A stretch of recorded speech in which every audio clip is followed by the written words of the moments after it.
Yo, what's up? Thanks for joining me tonight. My name is Michael O'Keefe, aka the movie mystic of MNSR, Mystic and Severe Radio. Thanks for checking out this YouTube channel. I would appreciate a subscription. That'd be groovy. I got a lot of good. I've been streaming a little bit more lately, actually. I don't do this too much though.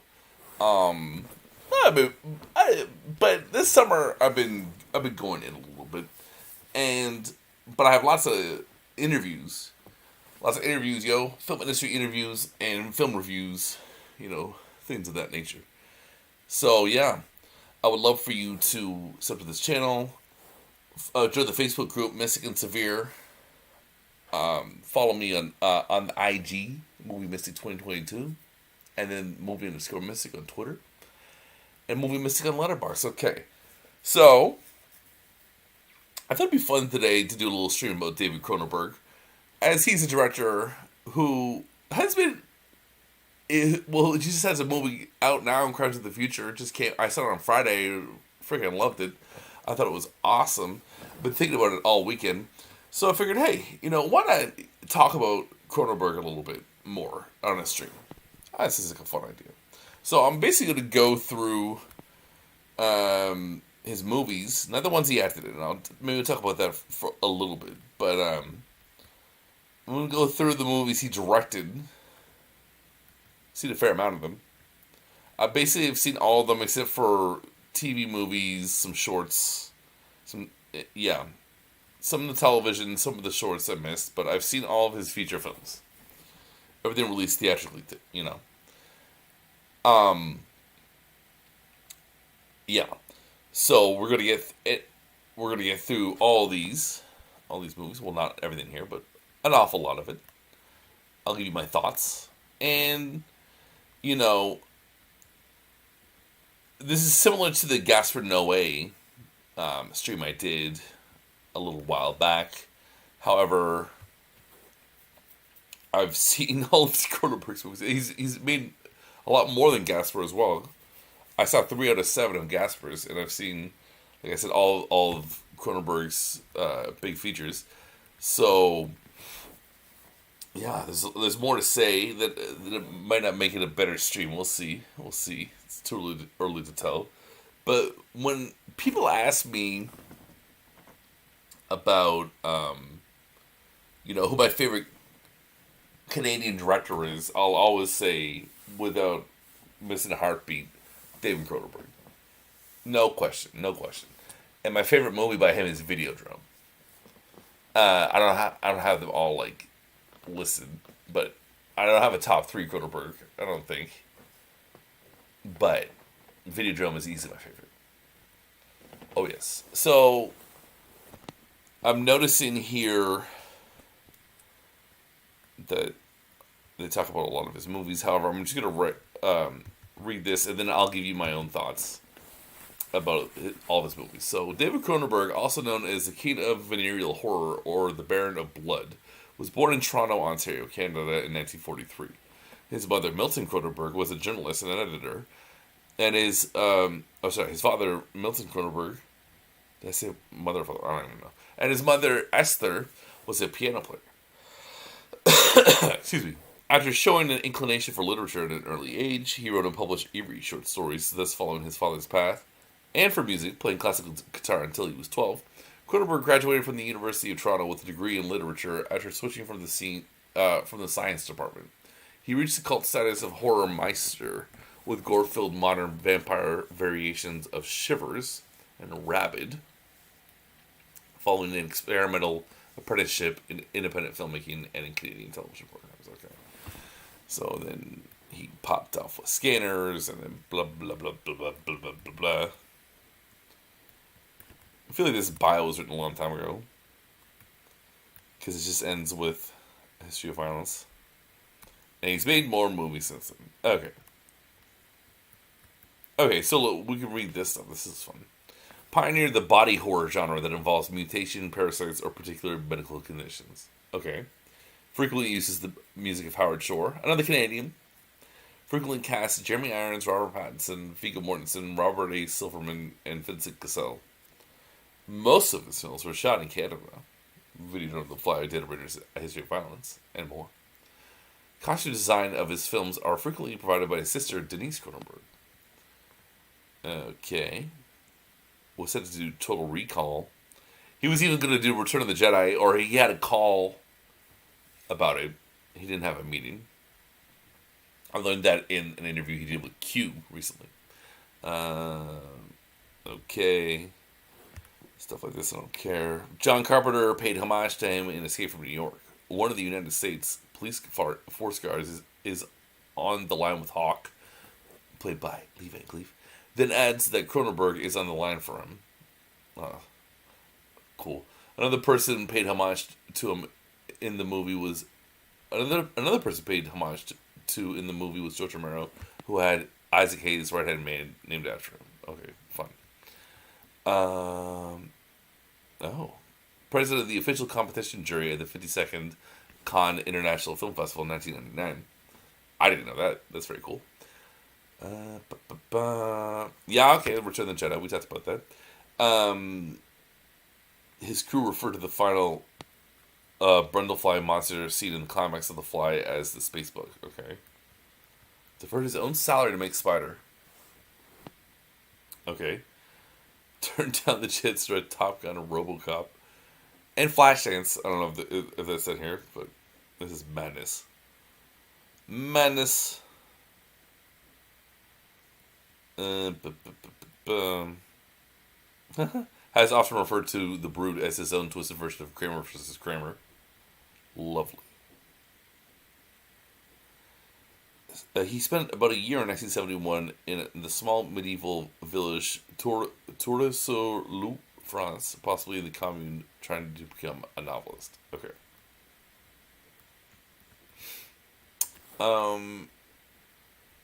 Look at these quotes. There's a lot of stuff here. That's a lot of quotes. If I get into this, I'm just...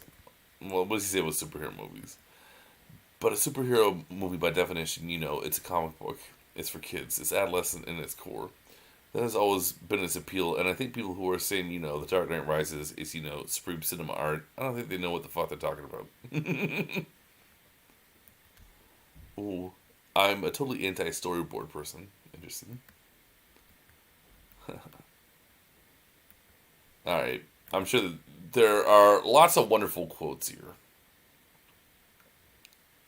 But we're going back. We're going to talk about the movies. So, I will briefly talk about his acting. We'll start with that because, this is what we got at the top of his IMDb page. So, I have not seen Star Trek Discovery. I do not want to either. So I'll never find out if he was good or bad in that. I'm seeing this, The Death of David Cronenberg, because he directed this too. 1 minute. 1 minute.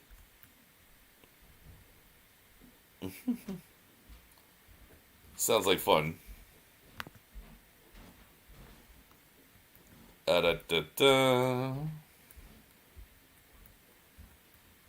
Slasher. I saw a commercial for that at the gym. Oh, it's on Shudder. Neat.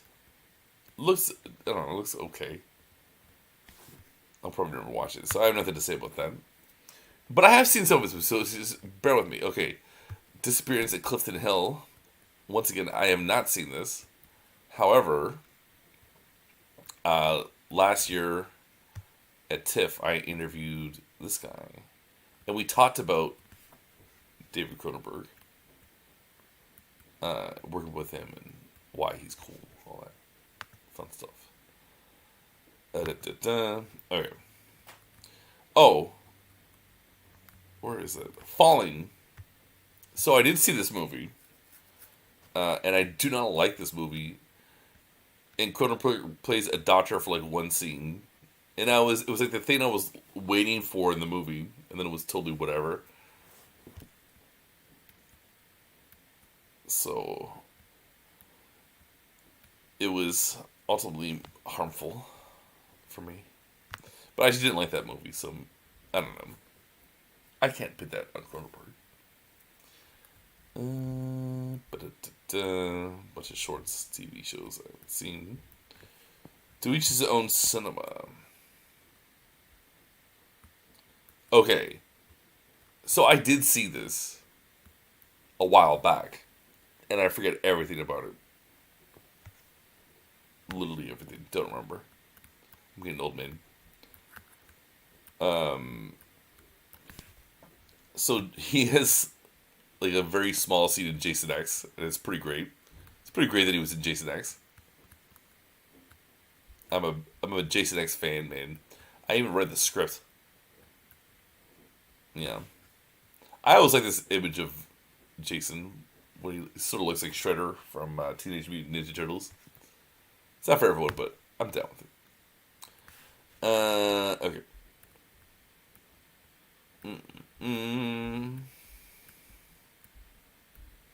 So, to me, this is like easily his best role. Nightbreed. He plays like the evil psychologist and is a wannabe killer. Here he is. Looking dapper. Looking like a handsome wasp.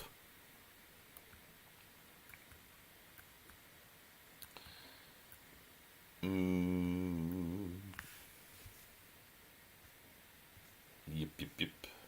How are we doing? Okay. We're still live.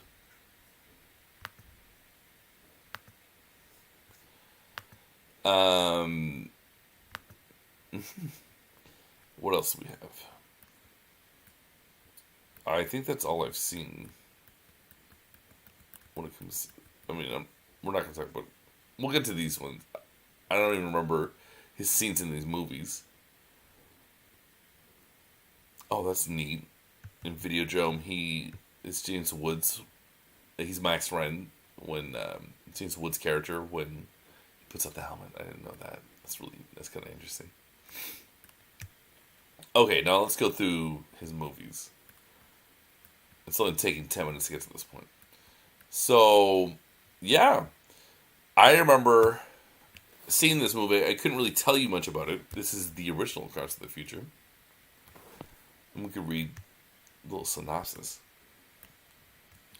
Crimes of the Future details the wanderings of Tripod, sometime director of a dermatological clinic called the House of Skin, who is in search for his mentor, the mad dermatologist Antoine Rouge. Rouge has disappeared following a catastrophic plague resulting from cosmetic products, which has killed the entire population of sexually mature women. Tripod joins a succession of organizations, including Metaphysical Import-Export and the Oceanic whatever group, and meets various individuals and groups of men who are trying to adjust themselves to a defeminized world. One man parodies childbirth by continually growing new organs, which are removed from his body.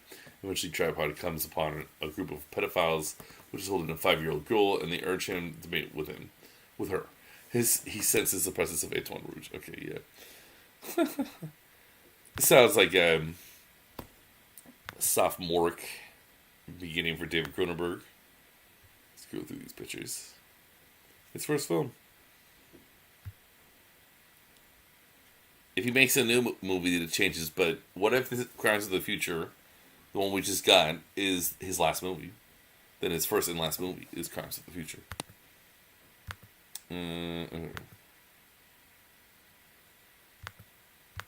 There's no images. It's nothing.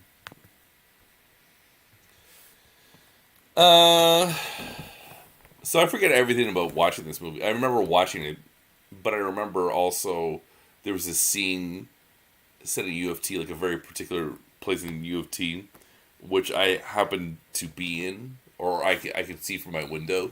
I was staying at U of T at the time. Sort of a long, problematic sort to get into. It was 10 years ago. And so I remember that was like the weirdest thing, just seeing a scene from a movie you're watching, and it's literally set where you are at that very moment. That's happened to me twice. But it was all. I also knew that it was going to come the second time. I watched 10 to Midnight, and there's a scene in that movie where it's at the movie theater we were in, the Arrow Theater in Santa Monica. So that's kind of fun. Okay. That's basically all I had to say about Crimes of the Future. But it's an hour and 3 minutes. Get me out of here. Here we go. Now. No. Still in the acting stuff. I want to see the directorial efforts of David Cronenberg. So I haven't seen this or that or this or that.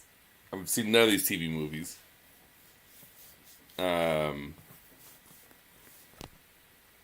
I love Shivers. I think it's one of my favorite Cronenberg movies, to be honest.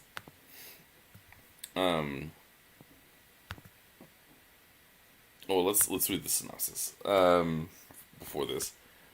The residents of a suburban high-rise apartment building are being affected by a strain of parasites that turn them into mindless sex-crazed fiends, out to infect others by the slightest sexual contact. Yeah. So it's like shot in a hotel in Montreal. I was like that. It's not a... What's to say? If you think you're not afraid of the dark, if you feel nothing can shock you, if you say you don't scare easily, if you believe if you believe you've seen everything, then see Shivers being terrified at just the beginning. So yeah, I thought this was a creative movie. Very creative. Those little parasites. Really gross. Some solid kills. A good horror movie. Whoa. That's intense.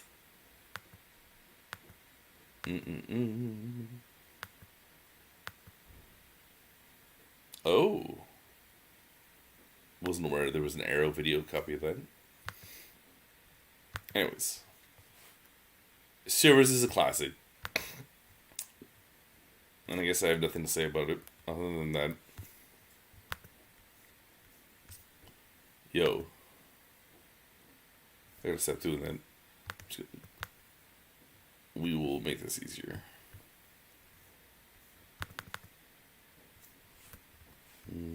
Hop over here. Okay.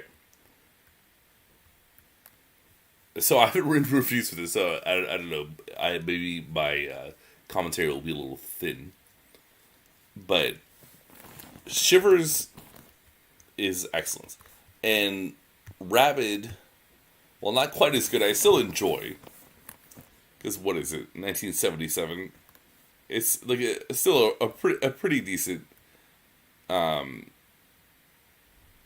movie from that period. So a young woman develops a taste for human blood after experimental plastic surgery, and her victims turn into bloodthirsty zombies, leading into a citywide epidemic. Yeah. I mean, it sounds a lot like Shivers. And Marilyn Chambers was a porn star. I don't know if she's still alive. Let's see. No, she's dead. She died at 56. That's brutal, man. That's really sad.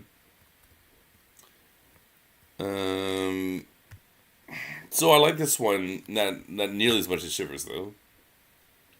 But also, I've seen Shivers many times, while I've only seen Rabid, I think, once. Oh, is this the remake? What is this? No. I know it was remade by the Soka sisters, and I haven't gotten around to it, watching it. American Mary is pretty good. I don't know. One day I'll care enough to see it. Oh yeah, Scream Factory put that on. I remember that. That's pretty neat. But I think, you know, I like it simple. I like this one. That poster better. Alright. So that's Rabid.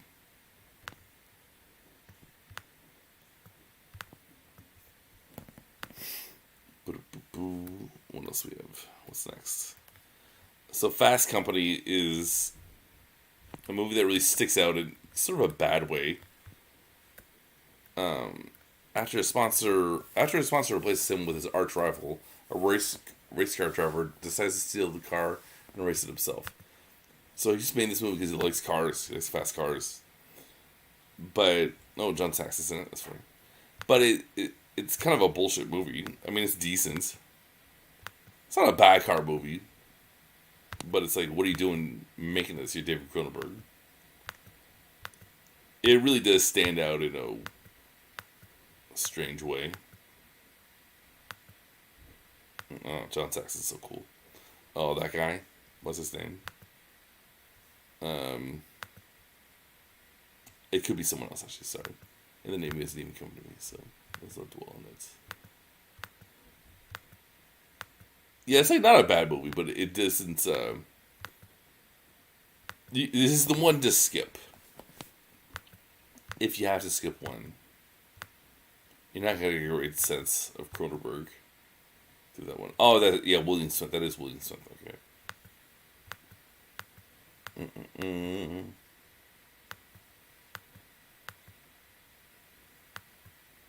Okay. Fun.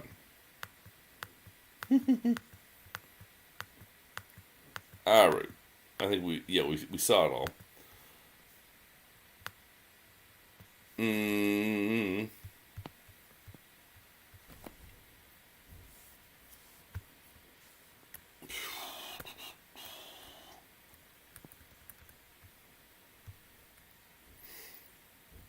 So, then The Brood. Okay, here's the good stuff.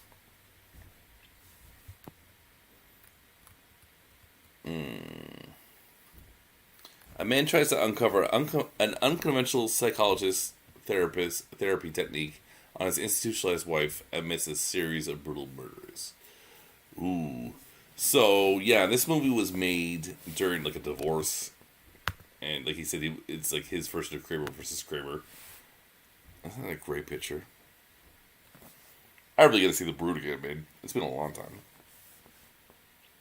I'm not sure. I don't think I've seen it that many times, to be honest. But it is an interesting expression for the loss of a relationship, a romantic relationship. A very hateful movie. You know, oh, that's cool.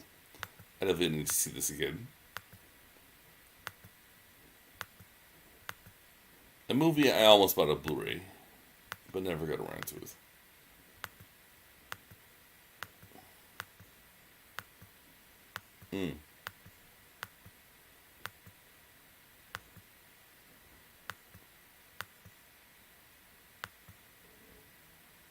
Just one of the great Canadian movies.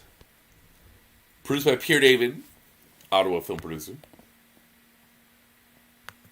I lit a cigarette once. Didn't know he produced this movie. Wish I had something cool to say, but in the moment it didn't call for it either. Look at this. Yuck. Yicky, yicky, yicky.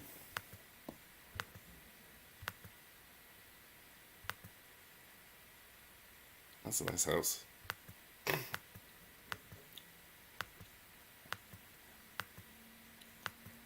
Yeah, he really bled into this one. Lots of emotion, but, triggering emotion for some. Dangerous emotion to play with. But, sometimes you hate your wife.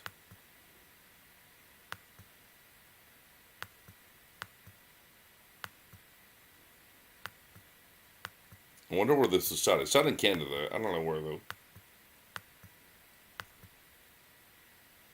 That's so cool. Ah! They look like... I hate to say it, they look like a better version of what we got in Troll 2, the monsters.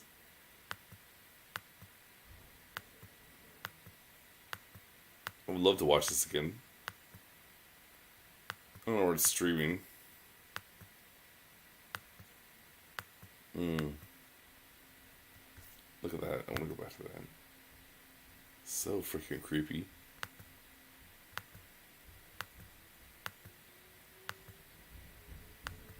Mm.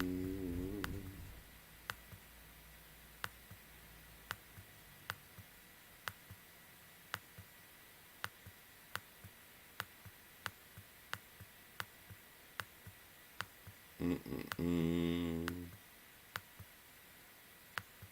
Damn it.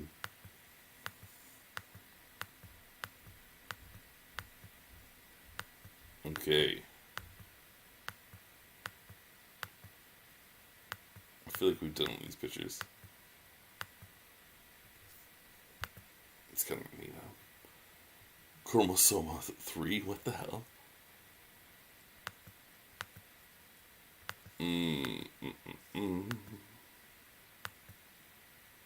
Ah, a classic zombie. You know, Dawn of the Dead, you just eat up zombie plus Coheed. The Brood. That'd be a great double bill in '79, man. There he is. There's a boy, David Cronenberg. So this is 1979. Let's say this was shot in 1978. So he would have been like 35. Very, very cool. Okay, so we've seen everything now, I think. Yeah. We made it through all the pictures. So yeah, definitely a movie you want to see if you haven't. And if you have, maybe you're like me. Maybe you need to see it again.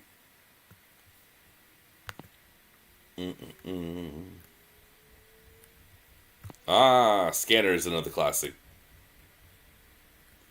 A scientist trains a man with an advanced telepathic ability called scanning to stop a dangerous scanner with extraordinary psychic powers from waging war against non-scanners. Okay. So, what a great poster, right? There are 4 billion people on Earth. 237 are scanners. They're the most terrifying powers ever created, and they are winning. 10 seconds, the pain begins. 15 seconds, you can't breathe. 20 seconds, you explode. Alright, so I can't keep going through all these pictures. This will be one long ass stream. So, yeah, I'll do a few though. Ooh, that's cool. Yeah, the whole telekinesis stuff was interesting to me, and I love this last scene. I thoroughly enjoy scanners. Ah! To me, it's not a bullshit, boring horror movie. It's a part. Oh, look at that. Ah! They save the money, the moneyness. They save the money from the money shot right here. And, they can get it published too, so everybody wins.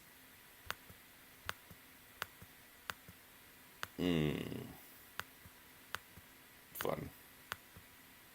We'll just leave it at that.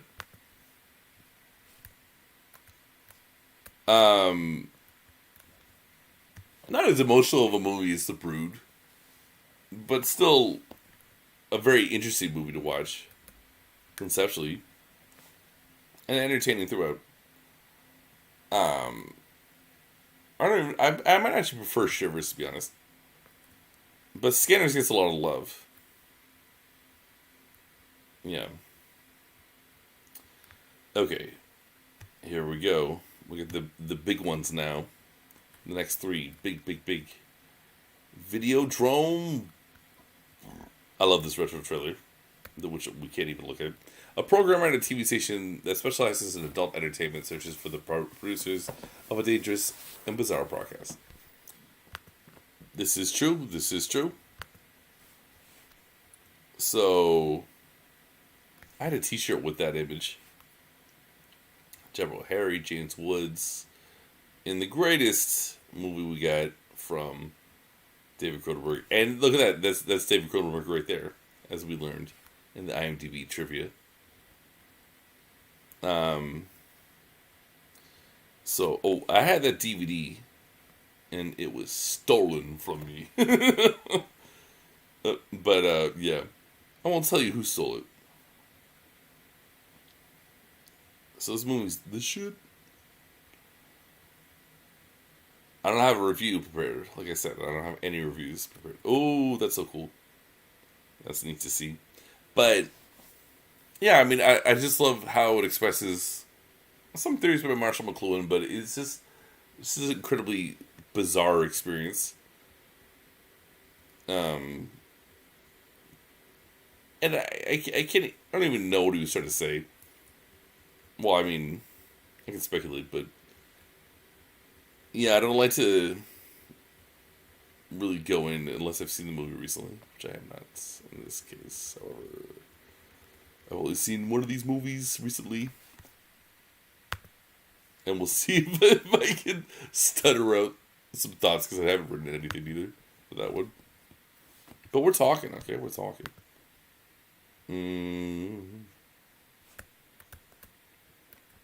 And I was lucky enough to see this at the Mayfair Theater, 2020, I believe.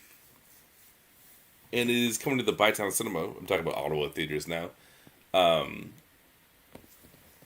It's coming to the Bytown Cinema this weekend. So that's cool. But I can't go, unfortunately. I might have been down, though. Oh, oops. So.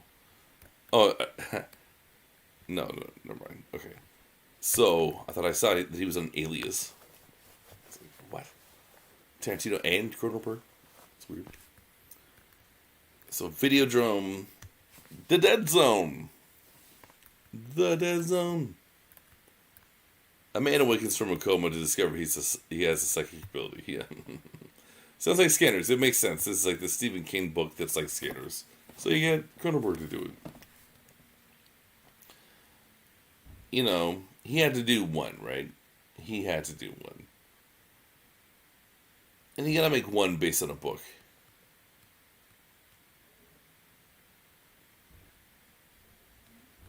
Yeah, I like this movie a lot, though. But I've only seen it like once. Another one I should see again for sure. More commercial than, obviously it's based on the Stephen King book.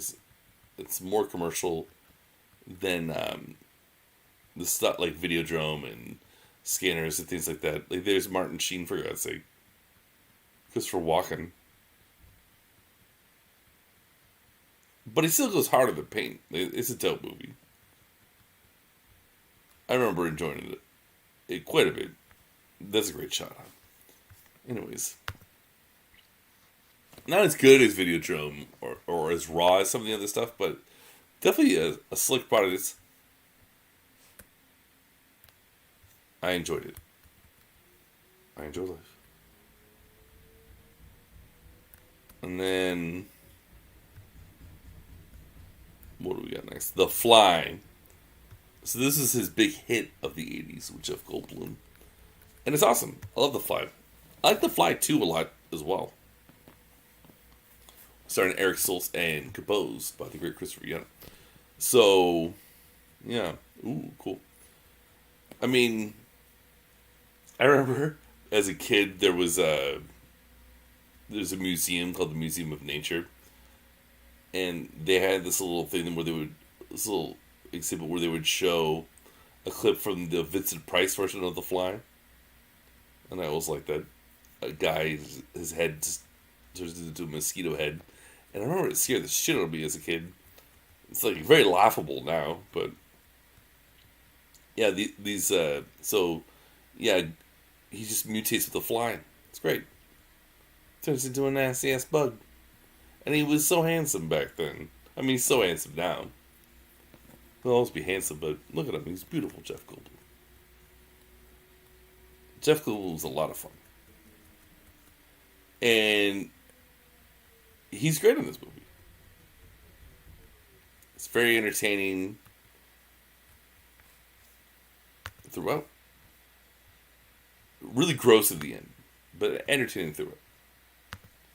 I love The Fly. I like it more than The Dead Zone, for sure. I've seen it several times. definitely one to revisit. Okay. Aha. So I have not seen this Friday the 13th TV show, so nothing to say on that. Dead Ringers I enjoy quite a lot. So twin gynecologists take full advantage of the fact that nobody could tell them apart until their relationship begins to deteriorate over a woman. Of course. So, I saw Jeremy Irons in person during the Berlinale. Saw him twice. And he also confused. He was the president of the jury. You know, and he just looked confused throughout. But yeah, this movie where he plays the gynecologist twins is a very creepy ass movie. Quite disturbing. A little bit more earthbound than some of those other movies, right? Then, ooh, that's a fun box set. More earthbound than like The Fly, let's say. But I would say highly emotionally disturbing.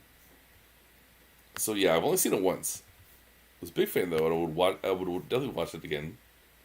I would show it to someone. I don't know if I would seek it out for myself. Okay. So, Dead Ringers.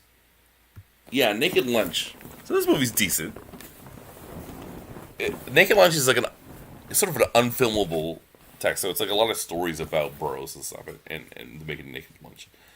After developing an addiction to the substance he used to kill bugs, an exterminator accidentally kills his wife and becomes involved in a secret government plot being orchestrated by giant bugs in a port town in North Africa. So there you go.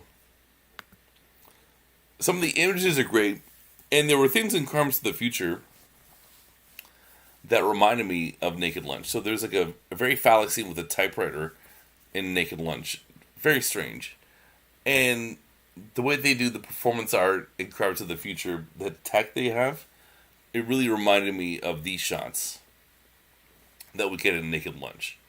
And I love how it looks raw. Like it's not like the slickest tech. It's more phallic and gross. And it works for creating a vibe. I enjoyed the talking asshole scene in this movie. Because that's a classic. Oh, there he is. There's William Burroughs. Burroughs is great. And Cronenberg obviously respects the heck out of him. It's just one of those things. It's hard to get right. And just like Akira Kurosawa was very precious about Fyodor Dostoevsky, apparently his version of The Idiot kind of sucks. So you can't get too close to something and to some material and not get it right. So while there are things I do really like about Naked Lunch, where is it? Oh shit, I missed that shot. I'm not a huge fan. There we go. I'm not a huge Naked Lunch fan. I'm a big William Burroughs fan. I'm just not a big fan of this movie. I like it though. I like it fine. I'm not a huge fan of it by like a David Cronenberg standard. But I like it fine. So M. Butterfly. I remember this one was just kind of okay. In 1960s China, French diplomat Rene Gallimard falls in love with an opera singer, Sun Lillian, but Sun is not at all who Gallimard thinks. Okay.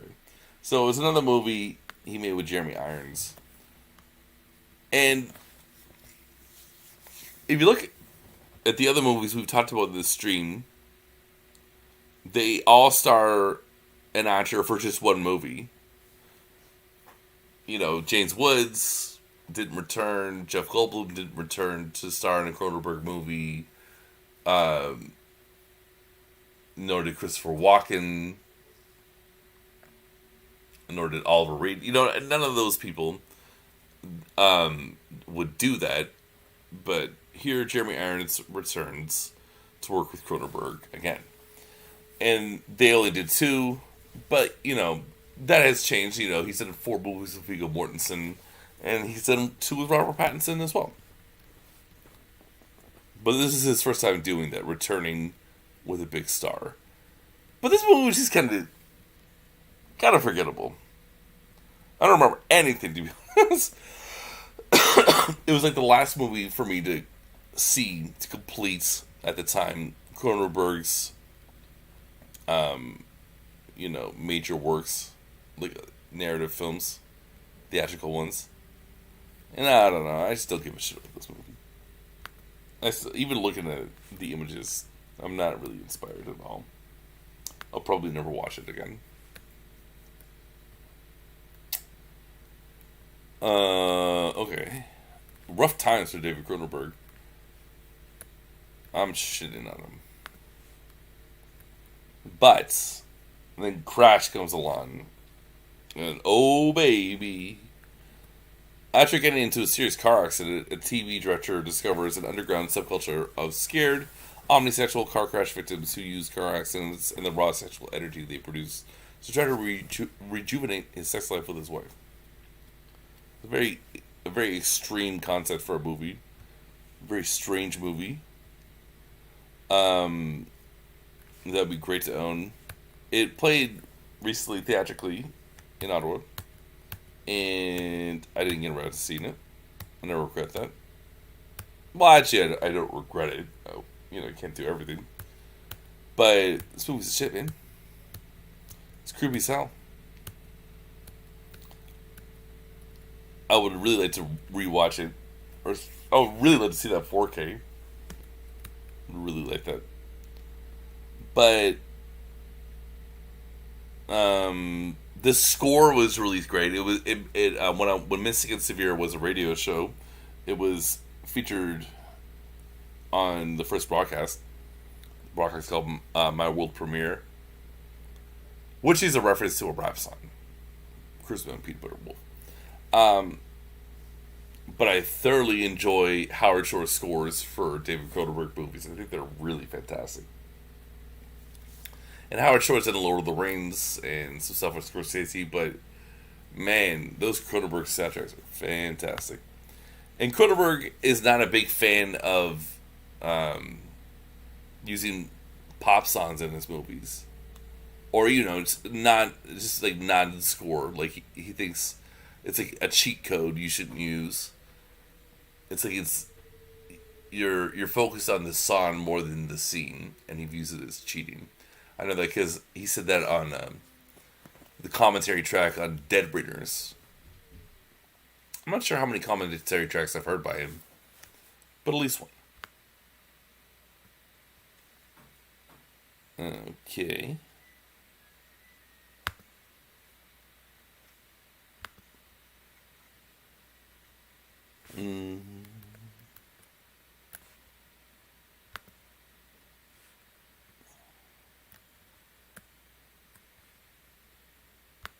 And then Existence is like the video game version of Videodrome.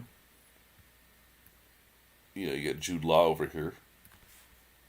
A game designer on the run from assassins must play her latest virtual reality creation with a marketing trainee to determine if the game has been damaged. Okay. Play it, live it, kill for it. Willem Dafoe was in this. I remember that. And then all these other people. Jennifer Jason Leigh. Oh, cool. Yeah, this movie's cool. It's very fun. It's a very fun Cronenberg movie. Oh yeah, the flesh gun. It's a Videodrome, huh?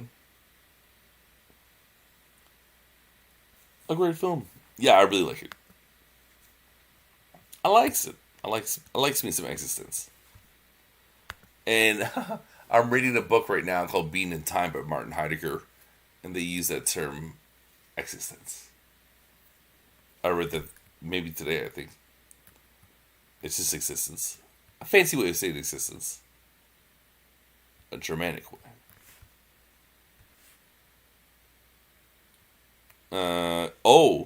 So this is fantastic. This is like my favorite short film, I think. While a veteran actor laments the state of film and film acting, a group of young children sneak a Panavision camera into the apartment where the actor resides and decide to make a film with it. So he talks. It's really a fascinating short. It's all about like detailing. I don't know. It's hard to explain, but it's about the kids are setting up the shot, and he's like sort of talking about cinema as like a process of death, or I don't know. The captured in the image is like the death of an image. I don't. He talks about it sort of a very fatalistically, and then he's all dolled up at the end for this like his close up when the kids have all when they've set up the camera. Weird movie. And I did a horrible job reviewing it because I didn't write anything. Okay, so Spider, not a big fan of. Didn't seem too special to me. A mentally disturbed man takes residence in a halfway house. His mind gradually slips back into the realm created by his illness, where he replays a key part of his childhood. With Rafe Fiennes. It's just kind of whatever to me. Didn't make a big impression. It's not a bad movie or anything. But again, by my high Cronenberg standards, it's not nothing special. Is that Gabriel Byrne? Is that him? Yeah, it's him. Yeah. Okay. Good for all of you. I hope you're happy. You made a whatever movie. No, it's good. I'm never going to see it again. What else do we got? At the suicide of the last Jew in the world and the last cinema in the world. Wow. My goodness. So, A History of Violence, I remember, I think that's the first time I saw a movie by Cronenberg theatrically. A mild-mannered man becomes a local hero through an act of violence, which sets off repercussions that will shake his family to its very core. So he's basically just like a mellow Midwest guy, and then he ends up being... It's revealed after acts of violence that he's like, he's the guy. He's a former gangster killer. And it's a weird movie. It's really good, though. And it was, like, viewed as, like, a more mainstream Cronenberg movie. Here he is working with the Lord of the Rings had finished just, like, 2 years before. And, Viggo Mortensen's pretty hot at this point. And they make this cerebral and bizarre gangster movie. But, yeah, it was viewed as like a shift for Cronenberg, like a mainstream shift. And people were surprised he didn't get nominated for an Oscar. And it's outrageous he's never been nominated for an Oscar. Outrageous. But also, I've talked to people who've done stuff with the Academy, and it kind of makes sense. There's sort of they get scared off by things like this, and by people like David Cronenberg. Like, I just read what that short was called, "The Suicide of the Last Jew in the World, of the Last Cinema in the World," or whatever. I mean, it's bad for business. It's controversial.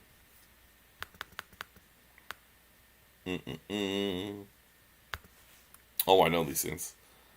At the suicide of the last Jew in the world and the last cinema in the world. So I've seen it, but I forget everything about it. So Eastern Promises is dope. I didn't think quite as good as A History of Violence, but Okay, a teenager who dies during a childbirth leaves clues in her journal that could tie her child to rape involving a violent Russian mob family. Okay, so definitely, that's a great poster, right? The tattoos are great. Hearing Vigo's Russian accent's interesting. Naomi Watts is good in it too. Vincent Cassel's always fun. I mean, it's a solid time at the movies. In 2007. Someone brought up to me today the nude fight in the shower. She liked that scene. This movie's dope. I also liked the undercover element. They reveal it like really late in the movie. I thought that was neat. I also Vigo's undercover in the movie. He's fake gangster in it. I enjoyed that reveal. It was very, very cool. And he sort of does. Vigo does the same thing in the latest movie, Crimes of the Future. So it was a neat throwback to this one.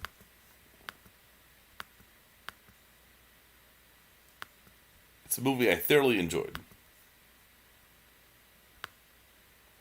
And it's the last time I was really, until this weekend actually, that I was really satisfied with a Cronenberg movie theatrically, because the last one I saw in theaters was, God damn it, was 10 years ago. It was, oh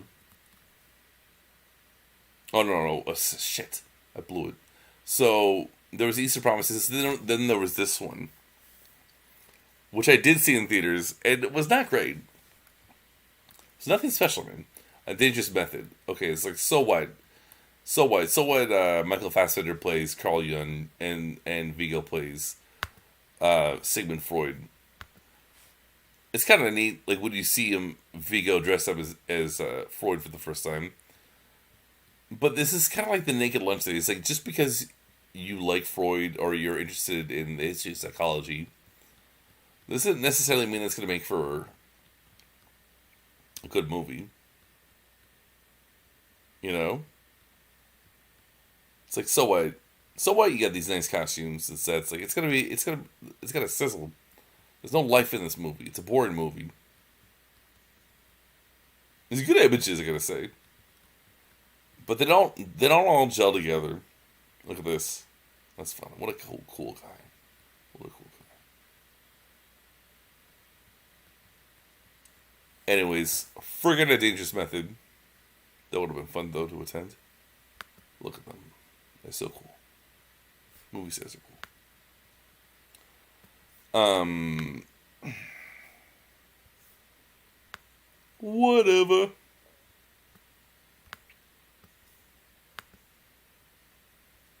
Okay, and then here comes Cosmopolis, which is the first time he works with Robert Pattinson, Cronenberg. Riding across Manhattan in a stretch limo in order to get a haircut. A 28-year-old billionaire asset manager's day devolves into an odyssey with a cast of characters that start to tear his world apart. Yeah. I don't know, man. Who cares? This movie's okay. It's like a long limo ride. It's nothing too special. I did see it in Toronto 10 years ago. Yeah. Good for you. But yeah. Oh. Yeah, I don't give a shit about this movie. I think I saw it maybe twice, and I truly never need to see it again. Wow, that's a pretty low rating too. 5.1. I think it got to be seen at the time Robert Pattinson in a new light, post Twilight light. But I mean, that seems like so irrelevant now, especially because of the Batman. You know, we all know Pattinson can act. Okay, so these shorts I haven't seen. These shorts, I did see this eventually. This one, Maps to the Stars. A tour into the heart of a Hollywood family chasing celebrity, one another, and the relentless ghosts of their past. So, yeah, this is like his Cronenberg's movie on Hollywood. And it's just like not particularly special. I mean, it's okay. Nothing great. Nothing great. And then I'm going to say some things about, God damn it, Crimes of the Future. But let's do a little summary. Because I'm interested, because I'm realizing I have shat on some of these movies. But, like I said, by the Cronenberg standards, which ones are the top tier? Even the ones that I say are good but not great, I want to say are the weak ones. So I want to see which ones do I think are truly wonderful. First of all, let's count the ones I have seen so we can get the stats. So we got 1, 2, 5, 6, 7, 8, 9, 10, 11, 12, 13, 14, 15, 16, 17, 18, 19. And then here's the 20th. Okay. So how many of them pass the sniff test? I'll include Rabid. 1, 2, 3, 4, 5, 6, 7, 8, 9, 10, 11, 12. So, and then 13. Okay. So 7 of them are not great, but Fast Company is like decent. It's like a decent movie. It just doesn't. If it was done by anyone else, I would have been more enthusiastic. Rabbit Bear, I don't know. It's a good one, but. And then what do we say? Naked Lunch. It's almost like I almost consider it top tier, but I don't. And Butterfly, I really don't give a shit about. Spider, I don't really give a shit about. And then A Dangerous Method, Cosmopolis, and Maps to the Stars are kind of whatever. So, yeah, I mean, a long ass time went by. If you think about it, like 3 movies, last 3 movies, it's not incredible. So since like 2007, he's had a banner, and Crimes of the Future is definitely a banner. But yeah, so like Cosmopolis got really bad ratings. Dangerous Method probably. Let's see how those ratings did. It's not great. Like 6.4 is really not great. Didn't resonate.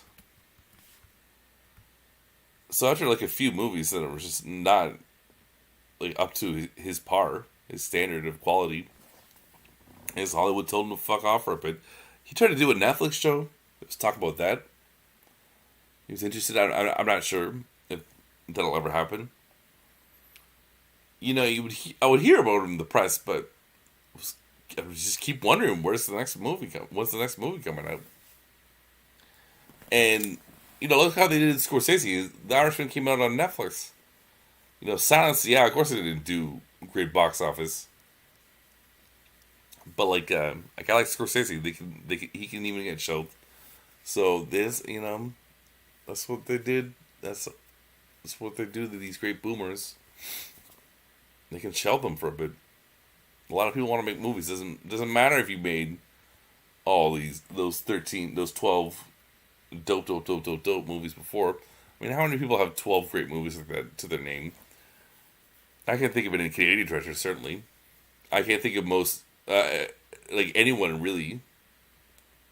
Sorry, not to be dismissive of Canadian movies. It's just, you know, this is the best. It's the shit. So okay, let's talk about Crimes of the Future. I really enjoyed this movie. Let's see. Humans adapts to a synthetic environment with new transformations and mutations. With his partner Caprice, Saul Tenser, celebrity performance artist, publicly showcases the metamorphosis of his organs in avant-garde performances.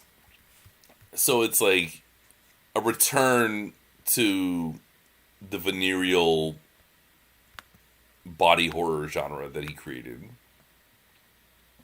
And like in that interview with Q that I mentioned, he says he's not interested in reliving the past or like thinking about his old movies as watch them. He says, but he is, he just happened to have a movie that was like those movies, and it's very good. It's a very, very good movie.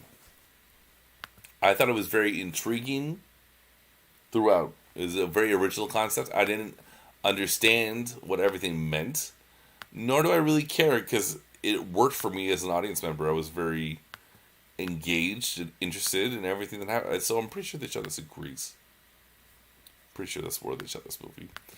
I like the sense of you kind of don't know where it is set. You kind of don't know what the period is. It could be the near future. It could be the far future. It could be the present. I don't know. Oh, they're so cool. Look at them. So Vigo is great in it. To me, he was like a dom. He was some sort of like, sex performer. Some crazy sex deity. He's a movie star. He's Viggo Mortensen. He can be like that. Léa Seydoux as his partner is fantastic.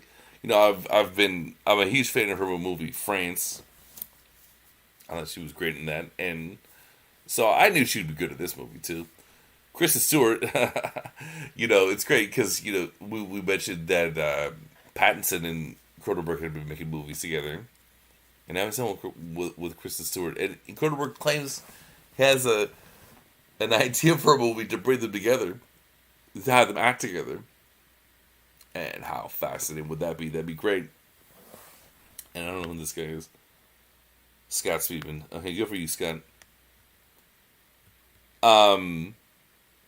Yeah, she's good in this movie, and I like how she's got kind of like a whatever role in it. It's not incredibly significant.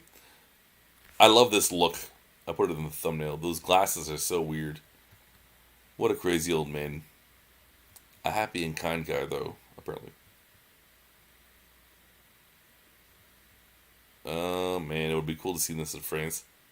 However, it's great that we got a quick turnaround, It came theatrically, wide release theatrically, like, pretty shortly after its premiere in France. Also, another thing I wanted to say about the cast is I interviewed one of the guys, and you can catch that on this YouTube channel. A great reason to subscribe. Where is he? Wilkit Bungie. He's got scenes with Vigo. He's got a scene with Kristen Stewart, and he was interviewed by me in Berlin. Yeah, 2 years ago, back in the day. So yeah, I really enjoyed this movie. I like the weirdo sex club vibes that it has. I like that Vigo's kind of dresses like a dom, is a snitch, is conflicted about it, dies, like most Cronenberg heroes. It's a very sexy movie, very phallic movie. The venereal innards, the organs, he says, Cronenberg said in that Q interview that the organs on display is the art, is the performance, and Cronenberg feels like that by showcasing his movies, his insides are on display. It's a very strange movie. I don't understand everything that's going on. The score is fantastic, but you don't need to really get it all. It's just you can find it just entertaining if you like this kind of thing. If you like David Cronenberg. Anyways, I've had fun talking to you guys tonight about David Cronenberg and why I'm a big fan and why I think he is definitely the Canadian filmmaker probably of all time. Yeah. So have a good night, guys.